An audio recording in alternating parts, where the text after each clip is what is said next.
program. I would like to first thank all of you for joining us, the Stockbridge Library, Museum, and Archives this evening. And before we start tonight's program, I would like to offer an acknowledgement that the Stockbridge Library, Museum, and Archives is located on traditional, ancestral, and contemporary homelands of the Mohican people, and before them, other indigenous peoples beyond memory or record. We also acknowledge that this land signifies great spiritual, historical, and cultural significance for its original stewards, the Mohican people, nations, and peoples in the region. We are committed to continually learning how to best care for the land we inhabit and to understand the history and rich cultures of those who cared for it before us. We thank the Stockbridge Munsee Community Band of Mohicans for guiding us to more fully understand their deep ancestral ties to the land that we inhabit. And this evening we have Heather Bruegl with us to present More Than Just Land, How to Construct a Land Acknowledgement. And leading our discussion with Heather this evening will be India Sparts, the curator of the Proctor Museum and Archives here at the Stockbridge Library. India has been working very closely with Heather and other members of the Stockbridge Munsee community, and also Rick Wilcox, who is in our Zoom room tonight, to create an exhibit and also to help us put forth our land acknowledgement statement. So without any further ado, India, thank you. Heather, thank you. I'll turn the program over to the two of you. Thank you, Wendy, and welcome this evening. We're very excited to host Heather Bruegl. She is a member of the Oneida Nation of Wisconsin and a first-line descendant of the Stockbridge Munsee. Heather is a graduate of Madonna University in Michigan, and she holds a Bachelor of Arts and a Master's of Arts in U.S. History. We've gotten to know Heather particularly over the last probably 6 or 8 months, as we at the Stockbridge Library, Museum, and Archives have been working on an exhibit that is going to open on July 15th, Deeds of Our Past, Stockbridge Indian Lands and Colonial Bonds. So thank you, Heather, for your input as we work together. But there's also more that we're looking forward to at the Berkshire Museum, where Heather is curating an exhibit this summer, which will open August 1st. So we're very excited about all these activities.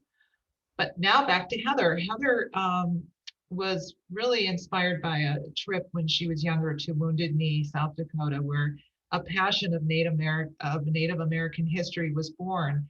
Heather has spoken for numerous groups, including the University of Michigan, University of Wisconsin-Madison, College of the Menominee Nation, the Kenosha Civil War Museum, Stockbridge Munsee Band of Mohicans, and the Oneida Nation of Wisconsin. And she's also was a speaker at the first ever Indigenous Peoples March in Washington, D.C., which was in January of 2019. Heather said that she became an accidental activist and speaks to different groups about intergenerational racism and trauma, and helps to bring awareness to our environment, the fight for clean air, and other issues in the Native community. A curiosity of her own heritage has led her to Wisconsin, where she currently is residing and is researching the history of Native American tribes in the area. And while she lives in Wisconsin and is a member of the community, she's now the Director of Cultural Affairs for the Stockbridge Munsee community. And we're very excited to have Heather join us tonight. So thank you, Heather, and I'll turn it over to you to start the program. Thank you so much, and I'm so excited to be here and to present with everyone. And I know this is being recorded, so if you have questions, I know you can refer back to it at a later date. We will do a Q&A Oops, sorry. Well, we will do a Q&A at the end here. If you have any questions, we can facilitate that. Yeah, so I live in Wisconsin, but I am from Detroit, but I am currently in the homelands. I am in the Berkshires, which has been super exciting. I've been here all week. We just opened an exhibit at the Mission House. So if you are there, if you are in the area, please go and visit it. It's Thursday through Monday, 10 a.m. to 4 p.m. We have taken over the carriage house, which is the back building of the Mission House, and we've created it. Our exhibit is called Mohican Miles, and so we're really excited about doing that. So it's been an exhausting week, but it's been a really amazing week. We just had an event last night for that. So I'm really excited to be able to talk to you guys today about how to create a land acknowledgement. I know this is something that a lot of institutions are working on.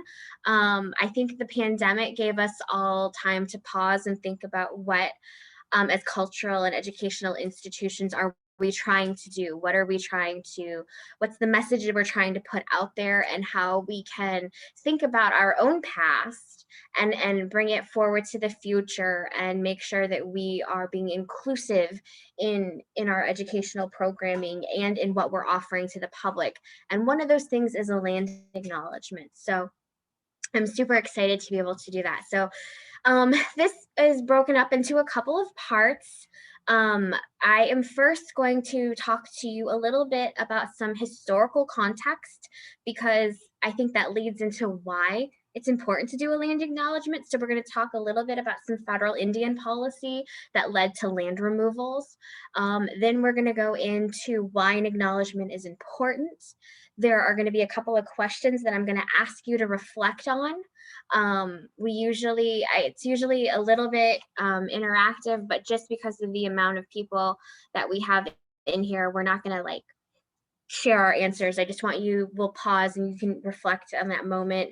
Then we'll go into how to create a land acknowledgement, and then we'll do a little Q&A, because I want to make sure that you are leaving here with all the information that you possibly have. And of course, I will give you my contact information as well. So I normally start with a land acknowledgement, but we already had one. So it was really great. If you are not sure, the Berkshires are unequivocally the land of the Mohican people. And I honor my ancestors by doing things like this, by talking about our Indigenous history, by talking about the land that we're on, and making sure that their stories are continued to move forward and people know who they are. We have such a significant history here in the Berkshires, in Stockbridge in particular, so that's super important to make sure that we acknowledge that. I want to show you this graphic because it was a graphic that I found, and I thought that it was really telling about land, because this is what we're talking about tonight. We're talking about land. So it uses the term stolen, and I think that's very poignant to point out, because our land, whether or not it was ceded by treaties, I would argue that it was stolen. Why? Because treaties were written in English, and English was not the native language of the people here. So could we really understand what was being said and what was in those treaties? So I think that's important. So you'll see in the first map, 1776, because that's just when the United States started formally, you'll see all the land in red is the native land that would have been minus the 13 colonies, the original 13 colonies. Then you see the progression of, going to 1850, which is after removal, which we will talk about removal a little bit. You see the land start to open up and the Indigenous people being pushed more westward. Then you see in 1894, the inception of the reservation system. So you'll see all these red splotches all over the country, and you'll notice none are in the eastern part of the United States. So that's kind of poignant to point out. That is like we were no longer in our homelands. And then in 2017, you'll see that splotch of land goes even smaller, like we're still losing out on land. So I think this is just a really important graphic to point out where we were. I mean, prior to 1776, prior to 1609, with the arrival of Henry Hudson, prior to 1492 with the arrival of Columbus, all of Turtle Island, all of North America, South America, and the Caribbean would have been indigenous land. So it just goes to see that now in the year 2021, the amount of indigenous land in the United States only makes up 2%. 2% of the land in the United States is indigenous land, reservation land. That doesn't even take up the entire state of Idaho. It's super small. So that's just a graphic I wanted to point out because I feel like it's super important to have that information. So I'm going to start with a little bit of Indian policy, federal Indian policy, because I'm a historian and I really love Indian policy, federal Indian policy, but I feel like it's important to have a base as to why land acknowledgements are so important. So we're going to start with the Indian Removal Act, and that was signed into law by President Andrew Jackson on May 28, 1830. And what the Indian Removal Act did is it authorized the President of the United States to grant unsettled lands to Native Americans west of the Mississippi in exchange for lands within already existing state borders. There was a period where there was voluntary migration, but only a few tribes moved and others did not move. The Choctaws were the first to sign a removal treaty because they saw that they were going to get moved. So they signed a removal treaty and they started to move west. But in the case of a lot of Native nations, some still stayed behind, but their seat of government was moving. The Seminoles were coerced into signing a removal treaty. Many refused to leave, and that led to the Second Seminole War. The Creeks also refused to leave, but signed a treaty that would give them protector rights over their land, but it didn't protect them from speculators. So in 1836, they were forcibly removed from their homelands.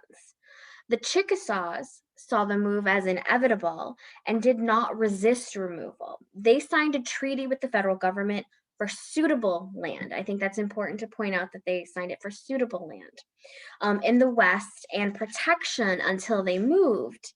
However, white settlers were too much for the federal government to handle, and they backed out of the treaty. So the Chickasaw were forced to pay the Choctaw for a piece of their allotment to live on because they were forced out so quickly.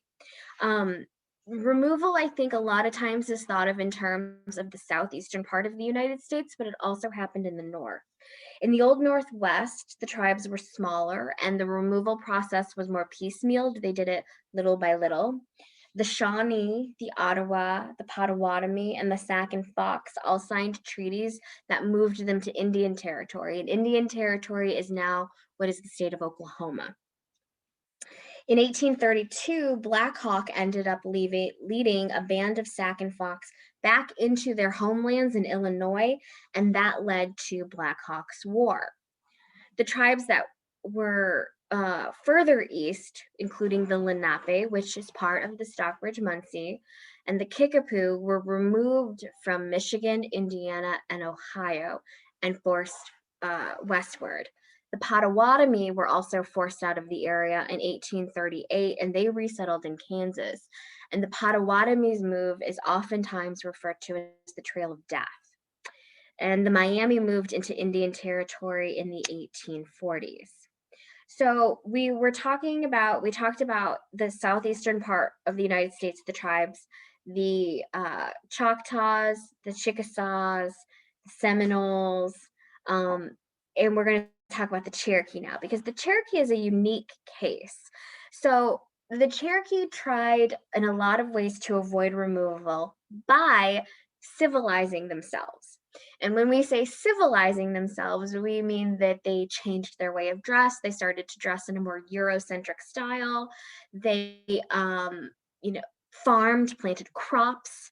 They took their language and they wrote it down. They put their children in Eurocentric schools and learned English.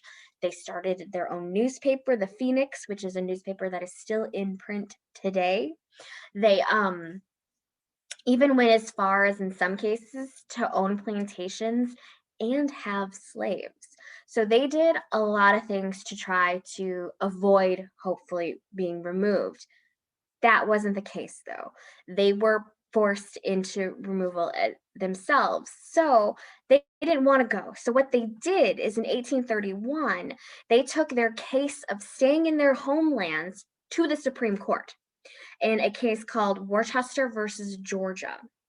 And what they did is they used a Georgia law that stated that white settlers couldn't live on Indian land without written permission from the state. The Supreme Court ruled in their favor. The Supreme Court said, you've got a case. We understand this. And that they had the right to self-govern themselves. So basically that Cherokee Nation was a nation unto itself.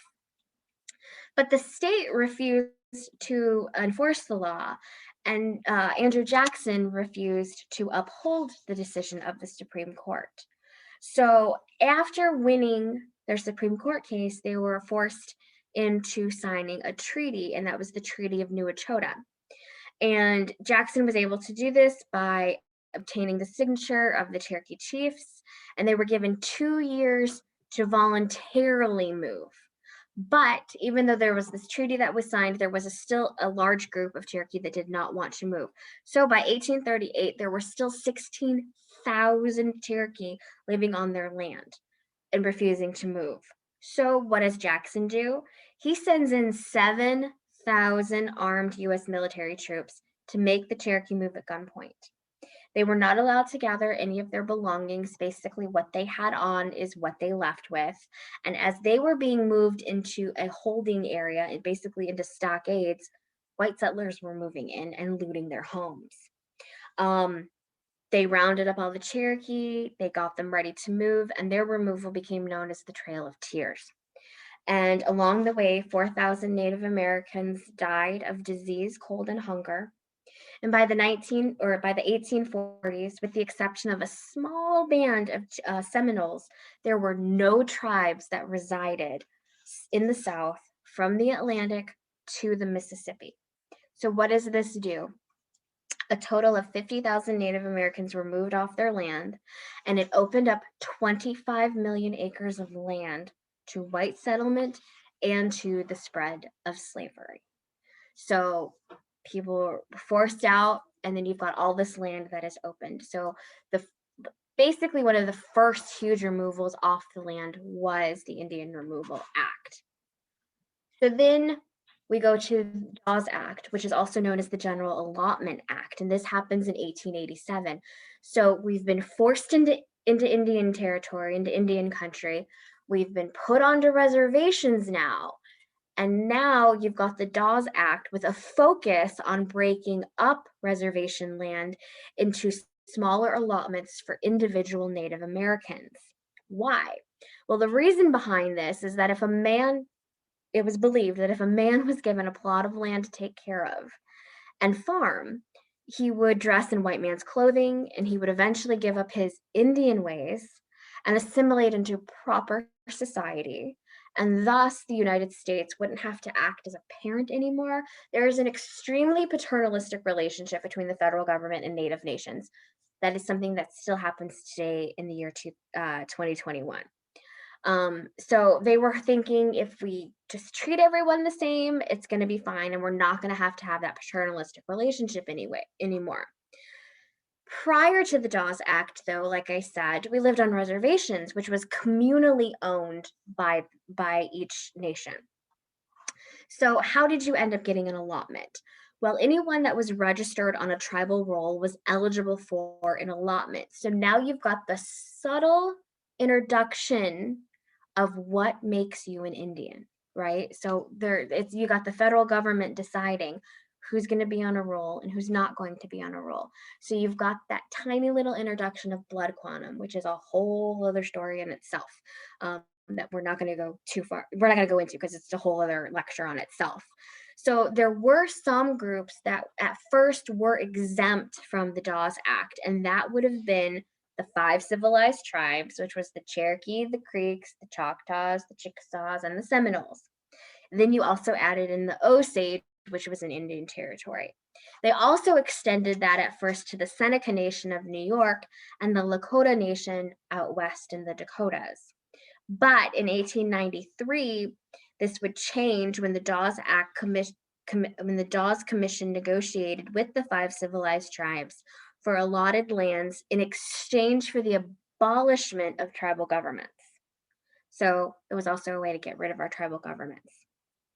Again, in order to receive an allotted land, you had to be on a tribal roll, registered with the Bureau of Indian Affairs. So while this act, when it was written, Senator Henry Dawes, wrote it thinking that it would protect Native American land rights. But what it did is it did the complete opposite. The land that was allotted was usually unsuitable for farming, and many Native Americans couldn't or didn't want to take up farming because it wasn't their traditional way of life, and farming was extremely expensive. You would need a lot of tools to do farming. How do you do it if you don't have the money? So it broke up the reservations. You were forced into a way of life that you didn't want. And then what happened is after the land had been allotted, anything that was left over that was considered surplus land was then sold to non-native individuals. So again, you were losing land that was already promised to you. So in some way, shape, or form, treaties were being broken. And there was someone who would challenge that. Lone Wolf was a Kiowa chief who was living in Indian territory that was created by the Medicine Lodge Treaty in 1867. This treaty had a clause in it that required 3/4 of all male Native Americans living in that territory, which at the time included the Kiowa, the Comanche, and the Apache. They had to agree before any changes were made to that land. Well, in 1892, Congress tried to make alterations to the territory by trying to open up 2 million acres of reservation land to non-native settlers. Lone Wolf filed a complaint on behalf of all 3 of the tribes, stating that this change violated the 1867 treaty. The case went all the way to the Supreme Court, and it's Lone Wolf versus Hitchcock, if you wanted to look up the Supreme Court case. So it goes all the way to the Supreme Court of the United States, where it is ultimately ruled that Congress could dispose of reservation land without gaining consent set forth by the treaty. It also stated that Congress could void treaty obligations with Native Americans because they had inherent absolute power.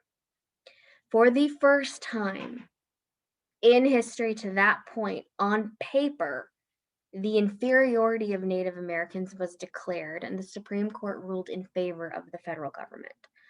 Again, 90,000 Native Americans were left landless. It wasn't until later in 1928, under the Calvin Coolidge administration, that the administration found that the Dawes Act had been used illegally to take lands from Native Americans. I feel like I could have told them that, but it was a way to take that land away. And it stayed policy for a very, very, very long time. So what happens? We have the policy of termination that now happens in 1953. Prior to termination, Native nations were under the protection of the federal government, but conditions on reservations were not good. So in 1943, a survey of living conditions was done on reservations, and it was found to be horrible. The living conditions were bad. There was extreme, like beyond extreme poverty. So in order to fix this, it was decided that Native Americans needed to be moved into mainstream culture, and so a policy of termination was adopted. It said that the tribes no longer needed the protection of the federal government and that the federal government was just getting in the way. Yes, the federal government was getting in the way, but not in the way that termination policy said that they were. So in 1953, the federal government officially adopted this policy, meaning that they declared that they wanted to, as quickly as possible, make every Native American within the territorial United States subject to the same laws, privileges, and responsibilities. They also severed treaty responsibility and obligations on the side of the federal government. Now, saying that the United States wanted to make Native Americans subject to the same laws, privileges, and responsibilities doesn't sound bad on paper, except for the fact that Native nations are considered sovereign governments. We have our own tribal governments, our own courts, our own laws, and all of that. Termination ended that. It took it away. It stopped it. You were no longer recognized as a sovereign entity. Any treaty obligation that you had was broken, it was gone, it was null and void. It was like if we no longer recognized Great Britain as a sovereign entity and the Treaty of Paris just went out the window. That is what happened with termination policy. So from 1953 to 1964, 109 tribes were terminated, with the responsibility and jurisdiction handed over to the states. 2.5 million acres of land were taken, and thousands of Native Americans lost their tribal status. So at the beginning, it was, I'm introduced as an enrolled citizen of the Oneida Nation. Under termination policy, that wouldn't have existed anymore.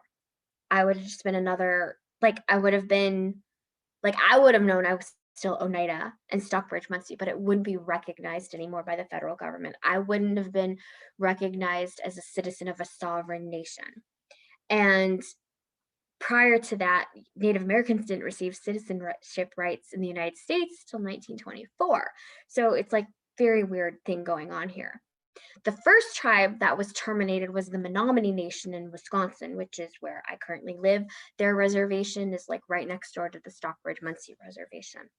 So land that was taken was sold to non-Native individuals, and official recognition of tribes was no longer recognized. Federal services and protections and grants you might have been given were taken away. Much of the termination policy was designed to help tribes, but it actually backfired because there were a couple of things that were affected. One, obviously, there was a loss of that land base. Their education was also affected. The Menominee Nation of Wisconsin during termination period experienced a 75% school dropout rate. Why? Because you had to drop out of school to help your family, so you had to go get a job, and jobs were far away. Reservations are located in very remote areas. You had to find some way to feed your family. Indian health services were unable to provide health care because many were deemed ineligible, and Indian health services lost funding, so you now had to travel even farther to get to a health clinic. And there was an increase in taxes and high unemployment rate that moved many Native Americans who were already in super low poverty rates to even lower poverty rates. Many of the tribes that were first terminated were tribes that were successful in their tribal governments and those who lived on the most resourceful land. Many tribes tried to fight termination, but with limited funds and poor conditions, they couldn't. At the same time that this termination policy is going on, you've got the Indian Relocation Act that's happening, and that was passed in 1956. So this was a law that was intended to encourage Native Americans throughout the United States to leave reservations and acquire skills and assimilate into mainstream society. This policy was happening at the time the federal government was cutting subsidies to reservations in hopes of actually getting rid of the reservation system. And so Indian relocation didn't actually force you to leave your reservation, your homelands, but it made it very hard for you to stay because they were cutting everything. So some of the benefits of this policy included some paid moving expenses, vocational training. It provided funds to buy tools that you might need for your work, a per diem for both the time that it took to relocate and for 4 weeks after relocation, and grants to purchase work clothing, household goods, and tuition reimbursement. This was an idea that was first introduced in 1947 under the Secretary of Interior Julius Krug, who suggested a 10-year program for the Navajo and the Hopi. The program became law in 1950, and in 1951, the BIA took the program nationwide and started opening relocation offices in Minneapolis, Oklahoma, St. Louis, and other larger cities, including Cleveland and Dallas. Between 1950 and 1980, more than 750,000 Native Americans moved to the cities either through the relocation program or on their own. And according to the 2000 census numbers, the urban Native American population was 64% higher than pre-termination. So, but again, like with every other policy that comes down in Indian country, not everything worked out. And when you moved to the city, the program did have some long-lasting effects. Those who relocated, who left their reservations, felt isolated. There was a loss of traditional culture. You faced racial discrimination and segregation, job discrimination, and fewer opportunities to advance. Many times you could only find low-paying jobs in areas that were lived in, had a higher expenses than what you were used to. And you also faced unemployment. There was no guarantee you were going to find a job if you left the res. Lower income housing that you were able to find in areas that was usually in areas that was targeted for urban renewal. The concept of redlining, which is, if you don't know what redlining is, it's the systematic denial of various services to residents of specific, often racially associated neighborhoods or communities, either directly or through the selective raising of prices. And it made it impossible to live near where you worked. One of the things that I only think is the good thing that happened out of relocation is it ended up you started to form pan-Indian communities, and they started to work together. So you started to find some, people who also left the res. And so you started to form communities, and it created the common good for self-determination, civil rights, and sovereignty. And out of the relocation program, with the urban Indian populations becoming higher, in 1968, the American Indian Movement, or AIM, was formed, and that was to help combat the issues of the urban Indian, but also to bring back that land sovereignty, to bring out the importance of the land and what our land means to our people. AIM was really good at forming mass organized protests that revolved around treaty rights and land sovereignty. So I feel like it's super important to just have that background to understand why a land acknowledgement is important and why you need to do it. So an acknowledgement of land acts as a way to insert awareness of Indigenous presence and land rights in your everyday life.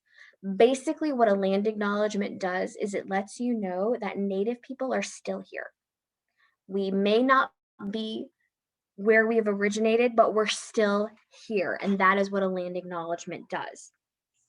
In countries such as Australia and New Zealand, and in Canada and some provinces, they start their school days off with a land acknowledgement before they go into whatever national anthem they have for their country they're in. And in Canada, they do start out their hockey games with a land acknowledgement as well, which is super important. Here in the United States, I said earlier, I am originally from Detroit. So any Detroit team, with the exception of the Detroit Lions, I root for. And that includes our Detroit Red Wings, which is the hockey team.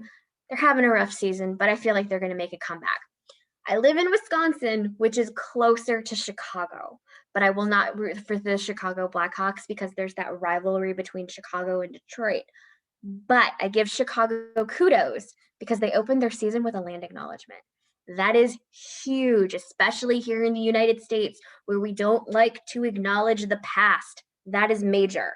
So you're starting to see land acknowledgements pop up in other mainstream areas. A land acknowledgement can also be a way to recognize the history of colonialism and the changes that are needed in colonized societies. And that is something that we need to be doing here in the United States because it is a colonized society. It's important to understand that the land that you are standing on, or you're sitting on, wherever you're coming to me from and residing on, has a bigger history. And it's important to know where you are in that history. How did you end up where you're at? What privilege do you have of being where you're at? Land acknowledgements should not and do not exist in the past tense. And why is this? It's because colonialism is something that is ongoing, and you have to acknowledge that. That is key. That is absolutely, utterly 110% important. Colonialism hasn't stopped. We are still in a colonized society. We are in an institutionalized society where colonialism just is, it's everywhere. It's absolutely everywhere. So there are three questions that are pretty difficult. And I want you to take a moment and reflect on these. And I want you, if you're taking notes, use your paper or whatever and write down your answers for these. So I'm not going to have you share them with me during this time because I want to be respectful of time and the amount of people that we have in here.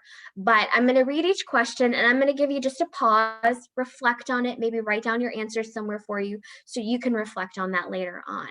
But what are some privileges that you enjoy today because of colonialism? And there are no right or wrong answers. And this is not a question to ask to make you feel bad about those things that you have. It's something that we have to acknowledge. And I will share, because even as an Indigenous person, there are some privileges that I do enjoy today because of colonialism. We drove out here because I was bringing out objects. So like the highway system is a privilege of colonialism. But also, weirdly enough, some of the roads and things that we travel are trade routes that Native Americans did use. Another thing that I enjoy because of colonialism is it's a privilege that I have, and it's a privilege that I have even in the Indigenous community, is through treaties, through annuities, through agreements that were made, I was able to go to college and get an undergrad degree and a graduate degree, and I don't have any student loan debt. And that is a privilege that I enjoy, weirdly, because of colonialism. It's very odd sometimes because I do straddle both sides of the fence. So, but that's also a privilege that I enjoy in the Indian community as well, because not every tribe is able to put their people through college and not have that. So just take a moment and think about what are some privileges you enjoy today because of colonialism. I'm gonna give you just a moment, think on that, reflect, make some notes to yourself, and then I will ask the next question.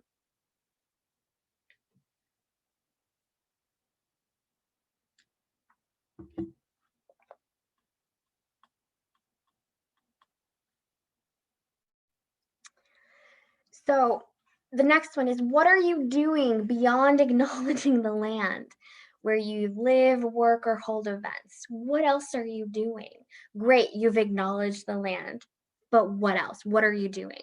So for me, I acknowledge the land that I walk on no matter where I'm at. And I also do things like this. I present Indigenous history. I support Indigenous causes. I support Indigenous owned businesses. I make, I offer up tobacco to the ancestors. So what else are you doing to acknowledge that Indigenous presence besides just acknowledging the land? So just take a moment and think on that. And you can't say that you're not doing anything because you're sitting in this workshop. That's something. You're doing something right now. So I gave you a freebie. So what else are you doing? Just take a moment and think on that.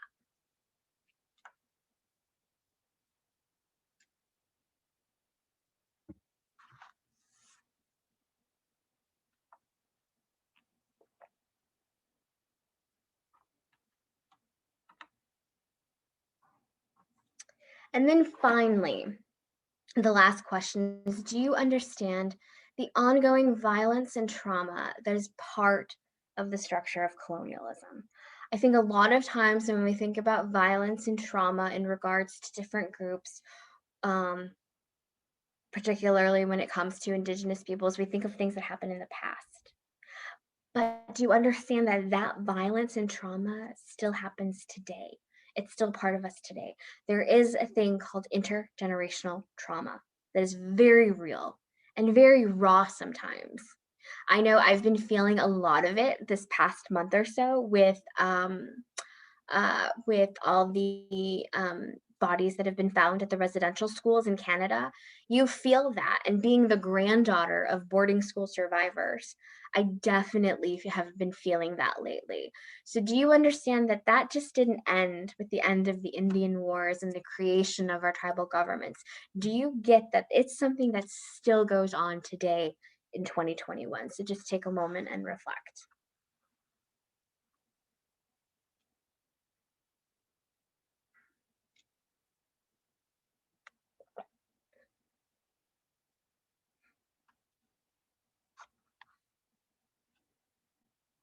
So it's super important to make sure that you have a full understanding of the historical colonialism and the colonialism that still happens today when you're going into doing a land acknowledgement. It's very important to have that base and to understand what your role is in either perpetuating that colonialistic mindset or stopping that colonialistic mindset. Understanding when we use terms like decolonize, what that means, when we use terms of white privilege, what that means, and understanding that being defensive is a colonial mindset. It's nobody's accusing anybody of anything. It's just understanding how we got to where we are today, and that is part. It doesn't sound like it is, but it is part of honoring the land. So you're going to create a land acknowledgement. How are you going to do that? So after you figure out why you're doing it and you understand what colonialism is, you're going to want to do these next steps. And I'll go just a little bit in depth in here. The first one is don't assume you know whose land you're on. Don't assume like, oh, I live, here, and this is whose land it is. Because I can guarantee you, with the exception of some areas, you're going to have more than one nation that you're going to honor almost every time, with the exception of just certain areas. A lot of time today's cities were hubs for Native nations. So for example, in Chicago, you had the Potawatomi, you had the Menominee, you had the Ojibwe, you had the Sac and Fox, you had the Peoria and the Kaskaskia, and you had all of these different tribal nations gathering in one area. In Minneapolis, you had the Dakota, the Lakota, the Nuechota, the Ojibwe, again, and in New York and in New York State, you had Mohican and Lenape and Pequot, and in Massachusetts, you had, the different parts. You could take Massachusetts and divide it. You had Mohican and the Nipmuc and the Wampanoag. So it's very important to understand that you could be honoring more than one nation. The second one is you want to reach out to the nations that you're trying to honor. Don't create this land acknowledgement in a vacuum and thinking that you're an expert and you can do it. You want to reach out to that nation that you want to honor, and you want to ask them if they already have a land acknowledgement written, or invite them to be part of the writing process.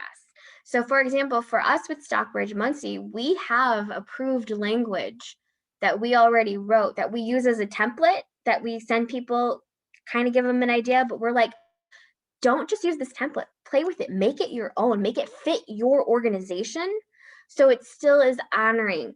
And some Native nations already do that, but you want them to be part of the writing process as well. Don't create it in a vacuum, write it with the nation. And if you are reaching out to a Native nation to have them be part of that writing process, without question, you should always compensate, whether that is paying them directly or offering donation support or whatnot. You can allow the person that you are reaching out to decline an honorarium, but you still need to make the offer. It still has to be done, because writing a land acknowledgement can be extremely time consuming. And if that nation has been removed from their homelands, it can be extremely emotional. You can unintentionally be bringing up past traumas. So you want to make sure you are honoring that person and that nation, that group of people who are helping you write this land acknowledgement. The third thing is you want to do research and reflection. Before you begin working on a land acknowledgement, you want to reflect on why you're doing it. Why is it happening? How does the acknowledgement relate to the work that you're doing? What's the history of your area? Look into treaties and land cessions that can lead to the removal of a nation. Treaties can tell you a lot. They can tell you an absolute lot.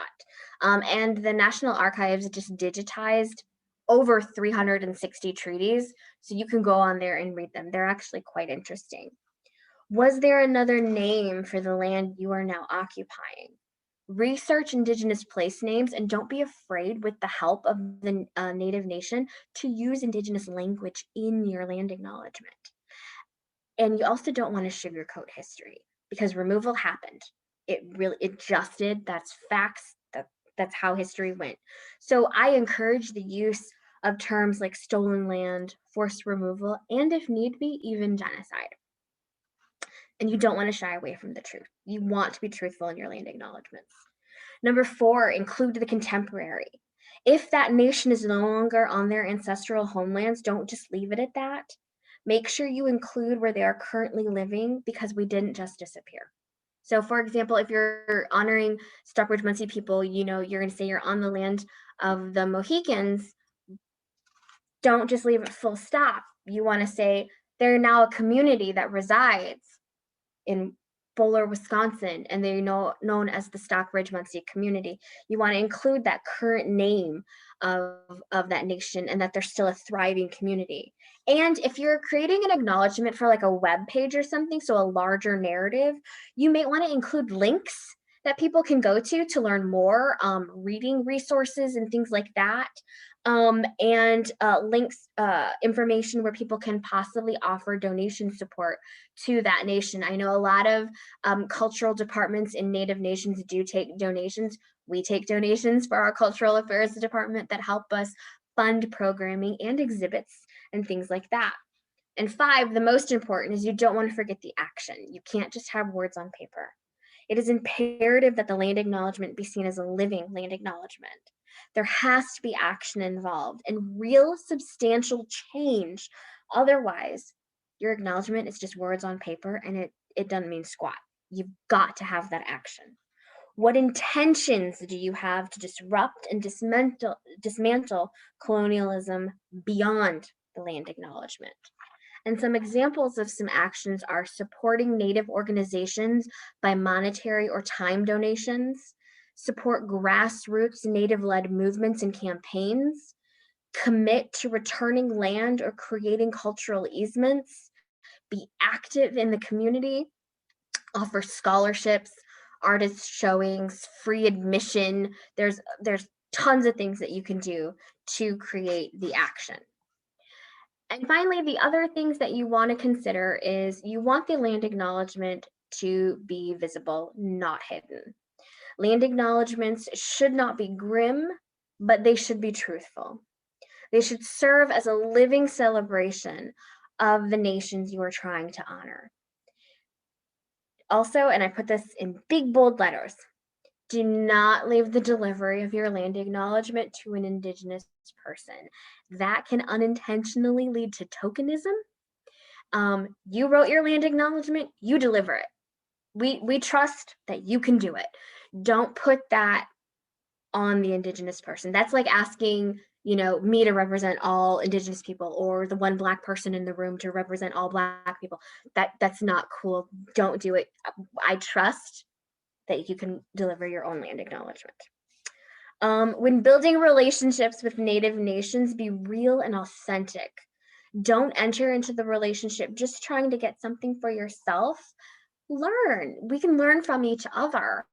And after your land acknowledgement is done, don't just drop that relationship. Continuously check in, be there, because it's gonna, if you drop that nation, that relationship, you're just perpetuating the historical trauma over again.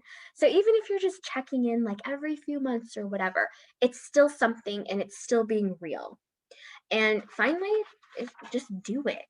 Do the land acknowledgement. They're not scary. They're not icky. They are, you don't need to be, afraid of doing them. They are super easy and things that can be done very, very quickly. So I want to just show you a couple examples of a land acknowledgement, and then I'm going to show you one online resource, and then we can move to Q&A because I do still want to be mindful of people's time. So Emerson College is probably one of my favorite land acknowledgement because they pack a punch in 3 sentences. So Emerson College, Boston resides on the ancestral and unceded lands of the Massachusetts people whose name was appropriated by this Commonwealth.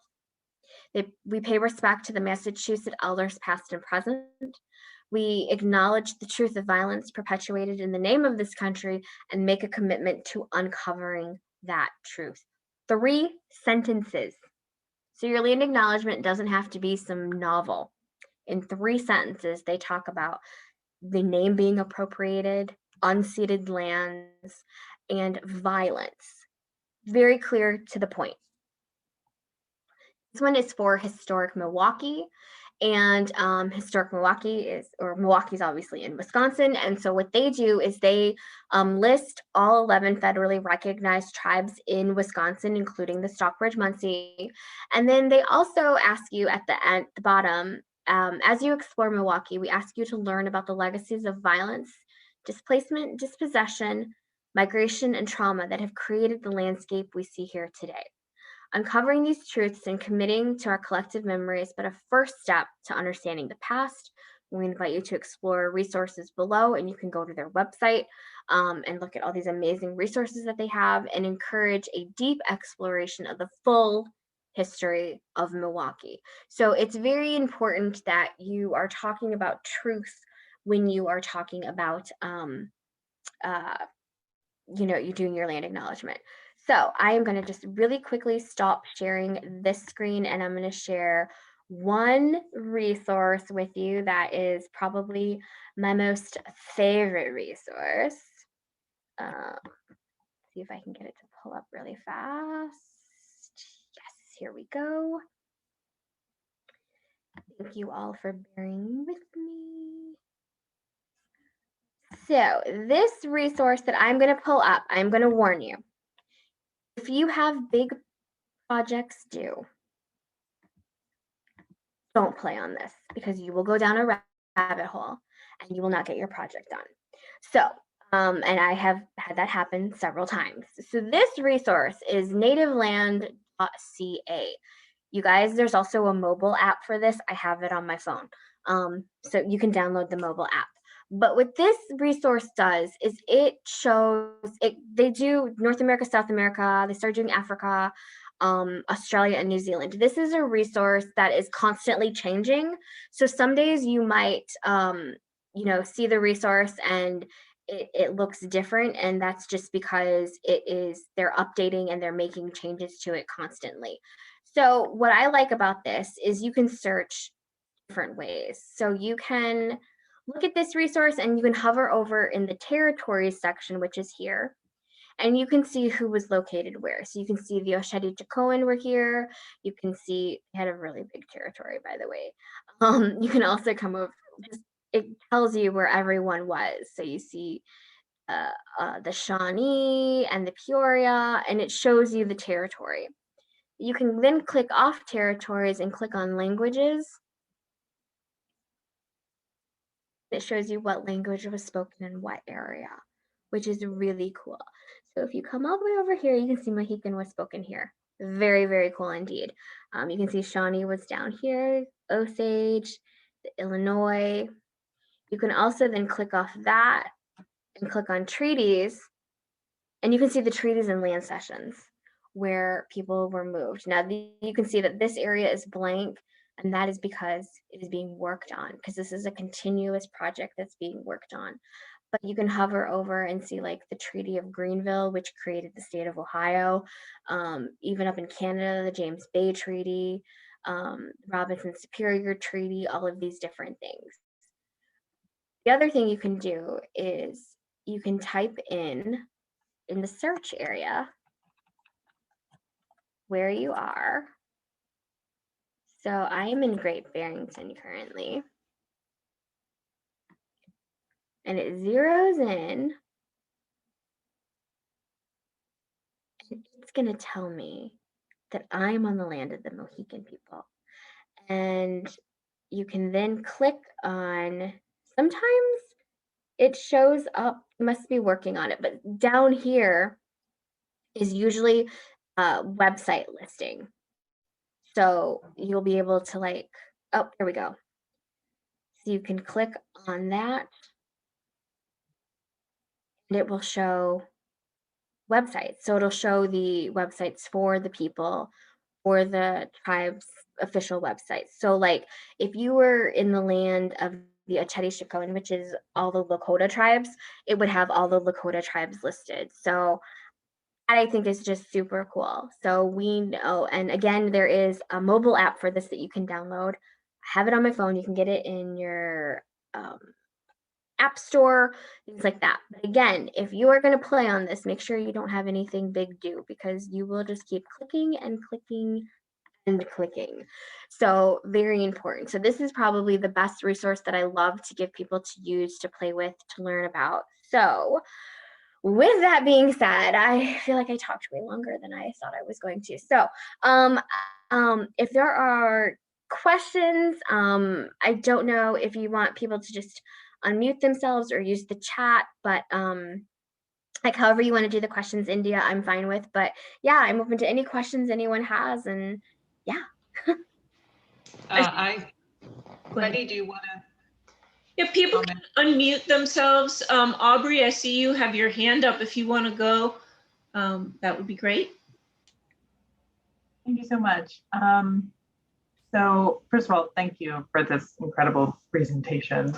I guess one thing I'd like to know is where are some good resources for finding more information about before 1776, since there's just a lot less that I was able to find for New England specifically for what was done. Yeah, so you could try searching with the historical societies. I would also search, surprisingly, the Library of Congress has a lot of great resources as well. Excuse me, and the National Archives. I would look through those National Archives. With the digitization of over 366 treaties, you can find a lot of information there right now. But those would be the big ones. But I think if you're looking for more specific, you may have to go with the historical societies, and or if you're understanding which tribe that you're trying to honor, go straight to them because they'll know. They'll have their records. We are very good at keeping our own records. So I would encourage that as well. Thank you. Yeah, absolutely.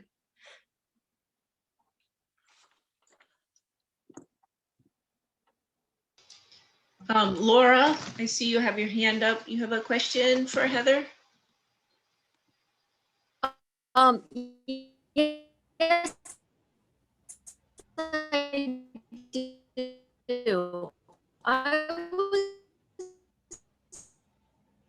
Laura, you're really breaking up.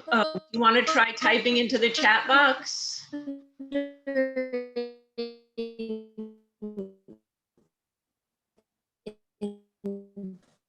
With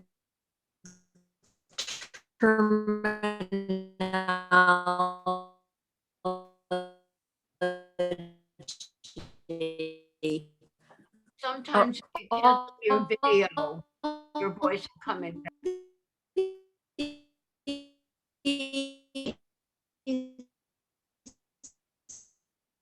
So I think maybe we can get back to Laura in a moment or two. Laura, please use the chat box. I think maybe your internet signal isn't quite strong enough.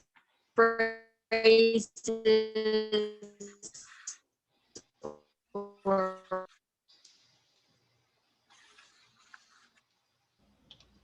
Does anyone else have a question while Laura is gathering hers? Amanda, go right ahead. Thank you. Thank you so much for this incredible presentation, Bruegl. I have a question. As I've been researching about land acknowledgements and how various organizations, including but not limited to, say, Princeton, there have done them. There seems to be a debate about whether and how to use, refer to gratitude. I mean, for example, one land acknowledgement begins with, "It is with gratitude and humility that we acknowledge." And some people are talking about Native activists who said, no, do not express gratitude because, we don't want to be thanked for something that we didn't give and that you took. Would you be willing to speak to that a bit? Yeah, so that's definitely like, I think a lot of people feel differently on that. Okay, so we had our event last night to open our exhibit, and I had more than 2, more than 3, more than 4 people come up to me at the event afterwards and talk about like where they live in Stockbridge and constantly like, I know the intentions were good, but like telling me where you live and knowing that my ancestors were like forced from that area, I was kind of like, by the time the 5th person said something, I had to fight the urge to go, "You're welcome." Like, I don't know, I don't know like how to respond to that. I can see some sort of, maybe gratitude might not be the best word to use, but I do feel that there needs to be some sort of acknowledgement, because if we hadn't been forced, you wouldn't be there. But there's got to be done in a way that's like super respectful and not what's the word I'm looking for? Not like in your face kind of way. There's got to be a respectful way to do that. I think. Yeah. I don't know if that answered your question or if I just vented. It's really helpful, and as you were saying, it's a good starting point for settler openness and curiosity. And right. Yeah. Right. For sure. So thank you very much. You're very welcome. Thank you. On this some more. Yeah. Absolutely. Pat, we'll get to you in 1 second. Laura, who was trying to speak to us but had internet issues, did pop something in the chat box, and she was just asking about the best words to use regarding Native peoples, tribes, etc., if there were some preferred terminology. Yeah, so that's actually a very personal question. It can change from person to person, from nation to nation, from tribe to tribe.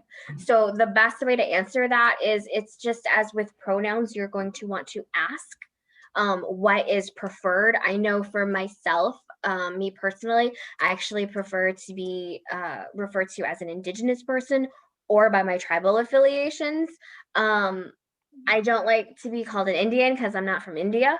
And that term was coined by Columbus, who was like the master of all genocide when it came to Indigenous peoples. However, it's a term that stuck because it is a term as a historian that I use when I am talking about federal Indian policy, because it's written into so many different things. So I think when it comes to what a nation or a person prefers, it is best to always ask.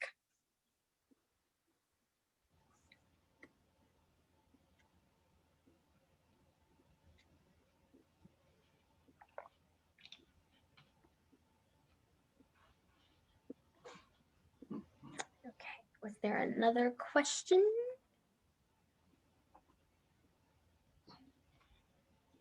Aaron has his hand up. Yeah, and then Pat after that. Oh, okay. Thank you so much, Heather, for this presentation, which has been very informative. When discussing a land acknowledgement, where I work in Sunderland and work at the Sunderland Library, some members of trustees have mentioned that, well, the land we're on has been ceded and purchased. I pushed back against that by saying, well, how do we know? That's the story told by the colonists. But very similar to what you said, a lot of these agreements and treaties were written in a language that the people didn't understand. Many nations did not have a firm notion of private property. They didn't know what they were agreeing to. So my question is, how do we find out the truth of the situation? Or can we find out the truth of that situation? How do we know what to say? Right. Yeah. Okay. So you were breaking up a little, but I got the gist of your question. So number one, thank you for that pushback on, when you're told that, oh, the land was ceded or there was an agreement signed, because that's just BS. So while there might have been, an agreement signed, was that agreement signed under duress? What was happening to that particular nation at that time? What was going on economically? Were people being forced? Because I don't think in any way, shape, or form you can say that land was consented to, it wasn't consensually ceded. There was always one side that had power, and it wasn't our side. So that dominating relationship, you can never say it was consented to. That's just absolutely not true. You have to look at the circumstances that were surrounding said land agreements or treaties and things like that. So I think, going to those treaties, reading them, reading the land agreements, reading the land cessions, and then consulting with the Native nations, that's where you get, I think, the truth. I'm a firm believer that history is always written by the victors and you only ever get one side, which is why people are lashing out against critical race theory. It's because you don't want to learn the truth. We're not saying America sucks. We're saying, we got to learn how we got to this point. A lot of the times it's important to understand that you didn't just magically appear in the Berkshires. Someone had to be forced out for your family to be able to be here to have this land. I visited the site of Mabel Coates' home earlier today, and standing up and looking over the gardens and seeing Monument Mountain and just the Berkshires in general, it was like, wow, in order for her to have this great view, we were forced out of here. So you get the truth when you talk to those who didn't have the dominant power. So it's always important to understand, that what we're taught in schools, what some organizations do is they sugarcoat history. And I think as cultural and educational institutions, we do a disservice if we are not telling the truth. Museums, libraries, colleges are not neutral. We're truth-telling spaces. And I think, you continuing to do that pushback in your organization is helpful. It's leading to the truth of the matter. It's not saying that your organization shouldn't exist. It's saying your organization should understand how it exists, how it got to that point of being there. And the land was ceded. Was it ceded? It wasn't. So yeah, I hope that answered your question. Pat, I know you have a question. Go right ahead. Oh, you're You're muted. muted. I just realized that, sorry. I'm sort of representing the Laurel Hill Association, and I would like to know how and when should we be using this land acknowledgement? Is it something that we should put into, say, with like our, pair it up with our mission statement? Should we be doing it when we have events? I mean, how do you appropriately use the land acknowledgement? Give me I some think, examples. That would be. yeah, absolutely. I think whenever you feel like you should be using it is when you should be using it. You should have it somewhere. There should be a permanent location for your land acknowledgement, right? So whether that lives on a web page, whether that lives on a sign in your facility, pairing it up with your mission statement, I think is a really great idea. Before you have any events is also something. If you're a location that has trails or walking paths, you could have smaller ones. I know some organizations that we've worked with have multiples. They have a main one that lives on their webpage that changes when they need it to change, or they can add resources to it or subtract resources as needed. Then they write another one that they use for events. And then there's one organization that has one on their webpage, one that they use before events, and one that they have just on walking trails, throughout their facility. So there are a plethora of different spots. Your land acknowledgement has to be visible, and it has to be there for people to see. So I would say you should be using it as much as you possibly can. Thank you. Yes.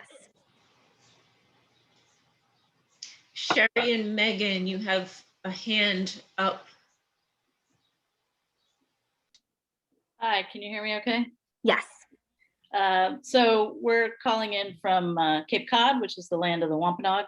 And I actually am half Indian in that my mother is from India. I am not indigenous. So I understand what you mean when you say that. We were trying to get our town meeting to pass a policy in which all town meetings and or most town committees and meetings would actually give a land acknowledgement at the beginning of all of these meetings. And we got a fair amount of pushback. It did not pass, unfortunately. And a number of people, primarily older white men, frankly, were saying that if we did a land acknowledgement in which we basically acknowledged that the land was stolen from the Wampanoag people, that we would be opening ourselves up to lawsuits and millions of dollars. And I'm just wondering how you would respond to people's concerns like that, or what we can say to kind of refute that. So I will keep my response PG. I would say we can sue you regardless whether or not you do a land acknowledgement. I mean, what do you have to lose by doing a land acknowledgement? Considering that your crowd that was doing there were older white men, I think we know the problem with older white men and the history of the United States. This is not to dog on any older white men in the audience right now. You guys are totally cool. My grandfather, my dad's side was an old white man, and so yeah, we're totally coolsies. But I think that's fear. That's fear, and it's not understanding what. To me, it's truly not understanding the founding principles of the United States if you understand them in their true context. I mean, when we think about the Declaration of Independence, that says all men are created equal, but let's go to the Declaration of Independence that was created at Seneca Falls, where it was all men and women are created equal. That's what Elizabeth Cady Stanton wrote. And so I think the pushback you can say to them is it's not it's not going to be nice, but it's true, because they're probably the diehards who are huge patriots and think America is great. And so my response to that is the most patriotic thing you can do is to tell the truth. You have to tell the truth. Being a patriot isn't thinking that George Washington was all great and wonderful. Being a patriot is knowing that George Washington was an extremely flawed person who did something good, but was flawed. Being a patriot is understanding that Thomas Jefferson, in all his brilliance, was still a slave owner, right? Being a patriot is understanding that the United States of America that we know right now is not a great nation, but that we have all the tools to be a great nation. If we just get over that fear and acknowledge the past, we can truly live up to those standards that some people in their heads already think we live up to. So that is what being a patriot is about. And I feel, I think it was Oscar Wilde who said, patriotism is the last refuge of a scoundrel. So, I mean, you can quote that to them and tell them it's going to be okay. We are not going to steal the land back from you. We just want you to acknowledge that we exist and that we are there, and that no matter where you are stepping, this is Indigenous land. I don't know if you'll change anyone's mind, but that's what you could say. We'll try our best. Yeah. Thank you so much. Of course, absolutely. I think we probably have time for one more question. If anyone has a last question, Aubrey did pop into the chat box asking specifically who in the Stockbridge-Muncie community to contact. Me. Me. I am the Director of Cultural Affairs. You can contact anyone else, but they will send the email right to me.